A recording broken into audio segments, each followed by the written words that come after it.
A very warm welcome to all of you to yet another episode of We Talk Talent series. Today we have with us Praveen Prakash, Chief People Officer of Byju's. Welcome to the show, Praveen. Hi, thank you. Thank you for having me. Pleasure to have you here with us. So, Praveen leads the people operations function across India, and his role includes planning and creating innovation driven initiatives for employees and supporting them with several programs for development, training, and personal growth. Praveen is working with the company for more than 13 years now, and I'm really excited to start this dialogue around the talent and the way forward with Praveen. And without any further delay, I would like to ask my first question. Praveen, the talent management is a C suite and board level topic because people and talent are the most fundamental to any company. What is your perspective of emerging technologies that will power talent management strategies for the organizations? When we look at technology from a talent management, talent acquisition perspective, we have to figure out uh, how do we get access to talent? Um, how do we really put ourselves out there when we're looking out for talent? Is there platforms that are already available, or are there new means of communicating? Because all our options of yesteryears, of pre pandemic, of getting onto radio, uh, or putting up a billboard, expecting people to come and see our huge office, if let's say any of us have that. Uh, all that is gone for a toss, right? So we need to go digital. We need to be available where the candidates are. We need to be talking about opportunities, because right now opportunities in the minds of many are few and far between. Uh, but the reality is not that. I'll come to it probably later when the time is right. But we need to go forward and leverage technology. There's no doubt about it.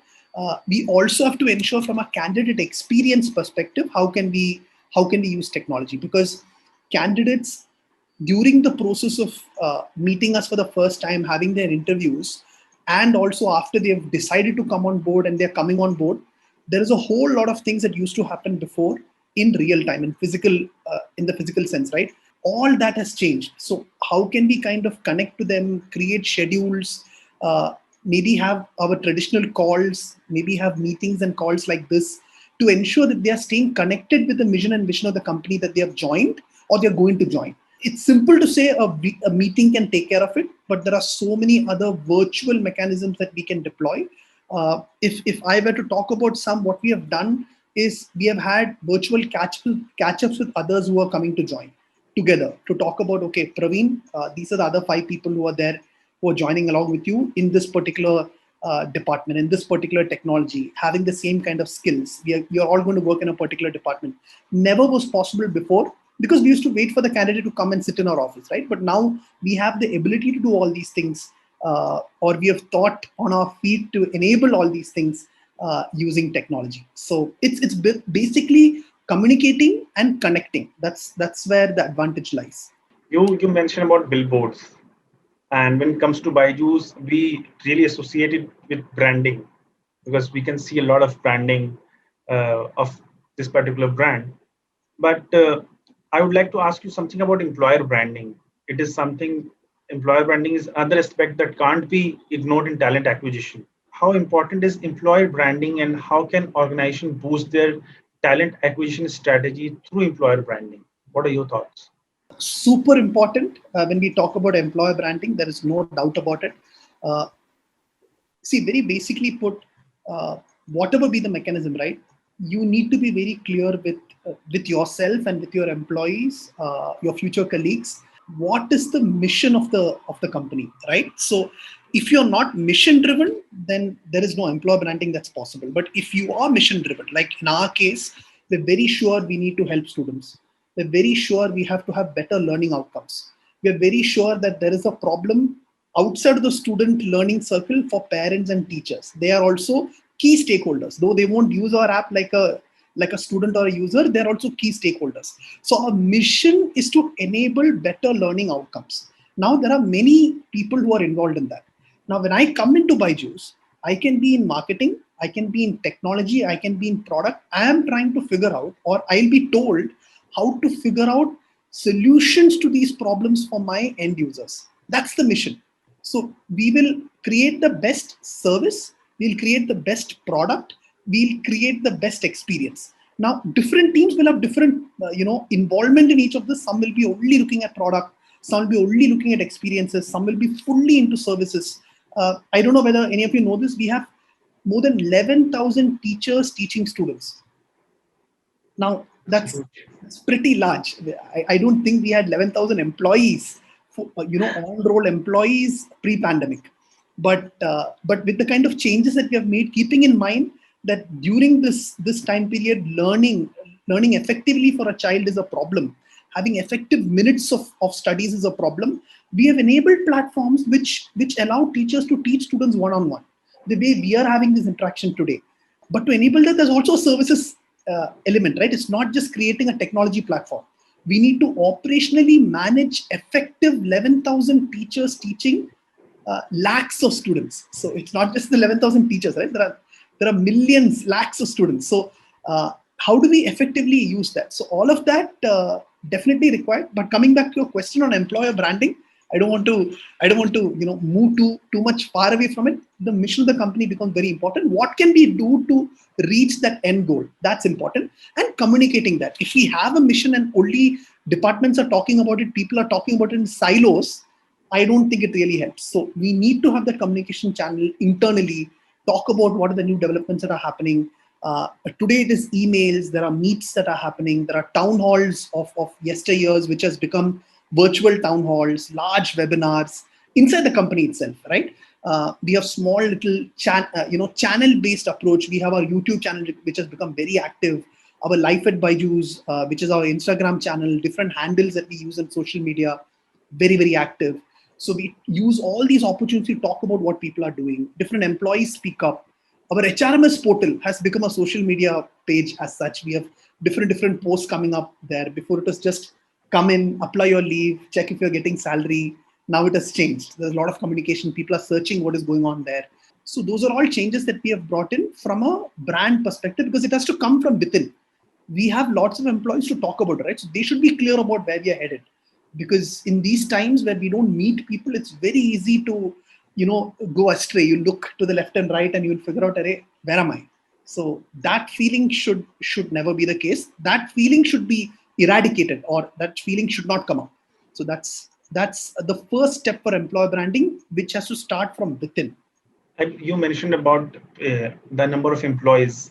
I think during the last 1.5 year, and especially the pandemic era, Byju's must have seen growth in multifold in terms of subscription, in terms of more and more customers. But if I need to ask, if I have to ask you about the employee strength, how much you have increased, how much you have hired? So what about the talent acquisition? We have close to 8,000 employees full-time on our roles. It was somewhere close to 6,000. We have brought it up to 8,000, and we aim to take it closer to 12,000 by the end of this year, 10 to 12,000. That's our aim. Of course, I won't include the teachers that I spoke about, simply because they take their specific student batches, and they have flexi timings. In fact, they cater to students across multiple geographies also. So they are completely flexible. That's the way it is. But that's the aim.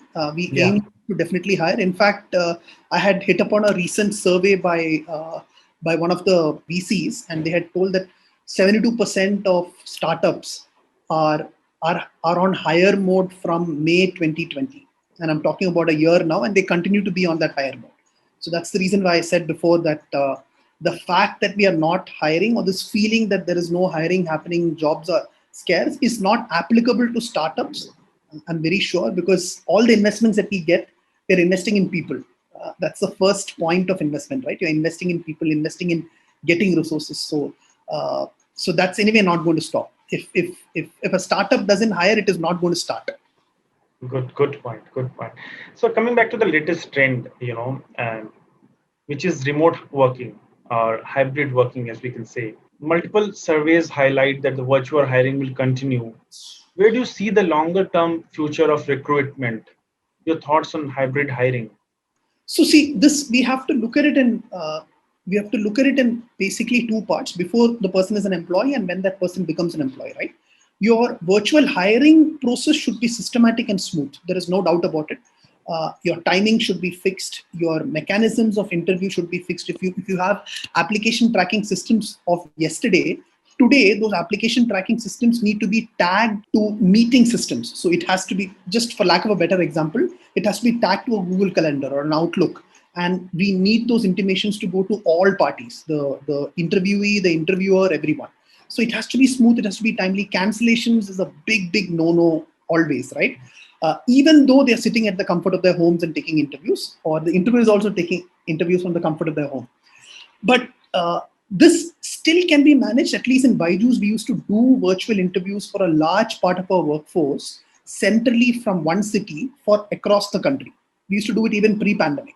So we were kind of well versed with the interview or the virtual interview process, how to intimate candidates, how to talk to them, intimate them, right? That was smooth.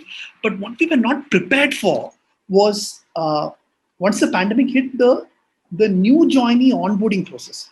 That was tricky because we had to collect documents, we had to verify it. That there are labor laws, codes. We have audits to figure out actually is the employee coming with XYZ experience or not, and everything used to be in person. You have to touch and feel the experience letter. Otherwise, the HR auditing will be like, this is fake. It has to be the way it is. There is a particular structure. All that has changed. Everything has become, actual signatures have become e-signs. So all those changes have anyway happened. I'm sure all my colleagues out there have made those changes and changed a lot of their implementation stacks. But the experience is another thing, right? How do we support them? How do we connect these new joinees with their leaders and two circles around them? How do we ensure they connect with the larger leadership? How do they understand that mission that I spoke about? And how do they get onto the job and get trained? Because in a non-virtual environment, it was very easy to sit around, look around, ask for help. You can just walk down the aisle and see who's the person who's on the system a lot, and you will say, okay, this person will answer my query. But today, you need to know people. You need to know email IDs. You need to know whom to send invites to. So creating that structure, sharing that information team by team becomes very important for a new joinee. Otherwise, they feel lost. So that was a tricky experience, especially for a company like ours, which is increasing size by 25, 30, 40, 50%. Imagine 50% of our workforce doesn't know what is to be done. We are in trouble, right? So that new joining experience was very, very important. Training comes into the picture. So we have to ensure that there is L&D, which is a key integral part for our talent to shine, for them to understand what has happened historically. Very, very important. And for that, what we have done, we had the advantage. We have a learning app. So we created learning apps for our employees. So new joinees have their own learning apps department by department, and all the content is already recorded. Some of them are like recordings using platforms like Zoom, but otherwise we also have studios where high quality recordings can happen whenever someone is available, and managers or leaders come in and talk about the different processes. They share what have been the changes in the last 2 years, what are they getting into. Screen shares of how the system works. So all that is like very easy. We just have an app, fortunately for us, where we are able to load it, and we have created courses. Like we used to have 8 standard course. Now we have operations course. We used to have 9 standard course. We have added technology stack, Android training, So it has become easy for new joinees to understand what has happened historically. Skill wise, we might not need to train people. That's a different training altogether, but at least bringing them up to speed. Your web platforms or app platforms really help. So that's the way it has been. How many courses you have done? How many courses have I done? Unfortunately, I've been taking some sessions to ensure people are at par. And I'm sorry, but we have not. And it's a good question that you have asked. We have not exposed operations training material to marketing people. Okay, so it has been in silos that way. But since you asked that question, I kind of think, okay, maybe you should expose inter-department training material also. Yeah. Okay. So you mentioned, and what will you opt for when you said you miss the touch and feel? It is absolutely right, because no machine, no technology can replace the human feeling. So if you have to choose between virtual and physical hiring programs, which one will you go for? And will you continue with virtual hiring even the pandemic ends and virtual onboarding? Will you do that? So I would say, and this is a word that has been used and misused in the last 12 months, but I'll probably give my touch to it. It has to be hybrid. The advantage of virtually hiring someone is immense. We are looking at people from across the globe today, uh, of course, from tier one, tier two, tier three cities in India, and we understood the need for that. That's why we started this virtual hiring pre-pandemic. But your training onboarding experiences, they can be, it's of course my recommendation, they can be, and it might be helpful if they are also given an experience of environment, office, a little bit of your environment, and physical touch and feel gives you a faster understanding of culture. So if, let's say, everyone sees everyone coming to office, a new person sees everyone coming to office at 10 o'clock, it is very different from calling people for a meeting every day at 10 o'clock. Because some people are prepared, some people are video on, video off, they really don't know whether work has started. It's like a catch up, right? So you kind of don't have that understanding or feel of how your team operates. But when you are coming to a physical location, you kind of get that. I would say hybrid, because we can have these once in a month, once in a week kind of catch ups. We still haven't figured out, quite frankly, whether we'll be work from home forever. I know a lot of companies have put up a lot of articles saying we are work from home in 2020. They've extended to 2021, and we have been quiet. We have only maintained that we'll give you a couple of months notice before we call any of you, and that will all be team by team. But some teams have already made versions of it, the hybrid that I spoke about. They've asked groups to come in for 2-day meets and all of that.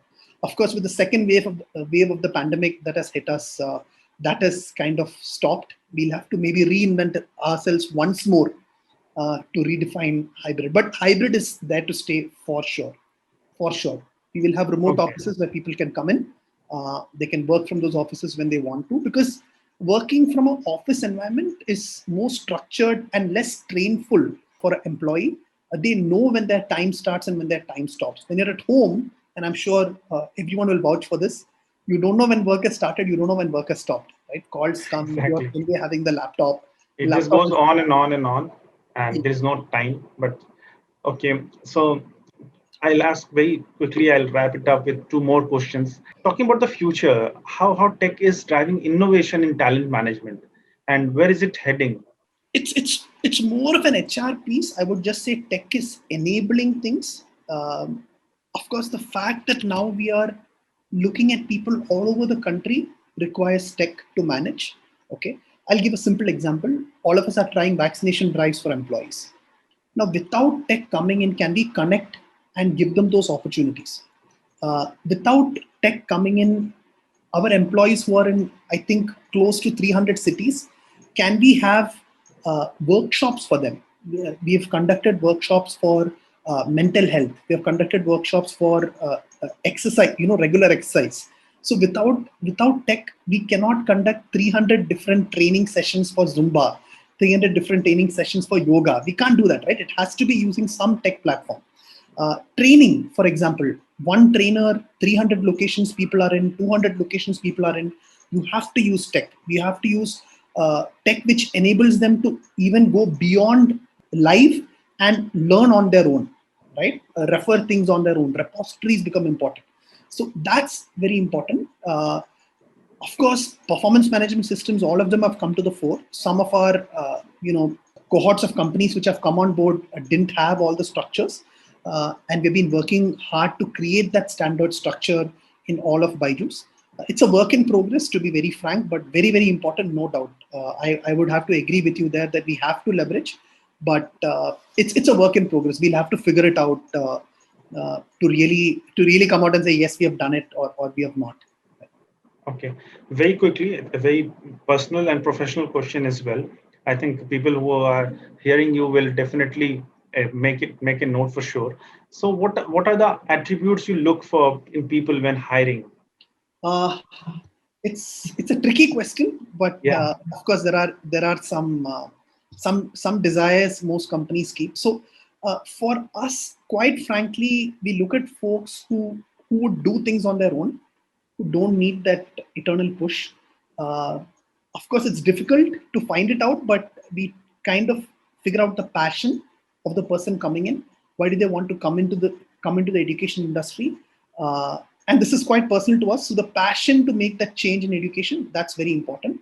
Of course, if the person showcases elements of hard work, dedication, that is superb, because most of the solutions that we're trying to find out are not there in front of us. It will need repeated iterations. So we can't have impatient people.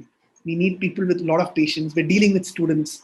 So those are some of the attributes. Of course, you need the right skill. You need to have communication channels so you can speak to people from all across the country. So all those are mandates, skill and communication. But over and above that, passion and dedication, those are attributes if we are able to if you're able to touch upon, at least in the edtech space, in the education space, it's a real plus. We also keep an eye out because that empathy that we want to see during this process of learning and teaching, and I'm sure we are both men. It's I have to say this out loud. Men lack a little bit of empathy as compared to women. So we have a large part of our workforce, who are women, because they naturally come with it, God gifted. I think some of us will have to create that empathy, and empathetic kind of work environment. So we have a diversity mix also in mind when we look at things. So we have a lot of opportunities for women, and we look out for it. We say that we need these many women in all our leadership roles, and that's something that we actively look at. That's also another part of our hiring. Technology teams everywhere, we want that empathy also to be there. I'm not pointing fingers at our gender, but I think that's generally the case. So that's the truth. You're just highlighting the truth. I think. Thank you, Praveen. Thank you so much for sharing your thoughts, and you are very crisp and to the point and answering all my questions. Thanks a lot. It's a pleasure hosting you.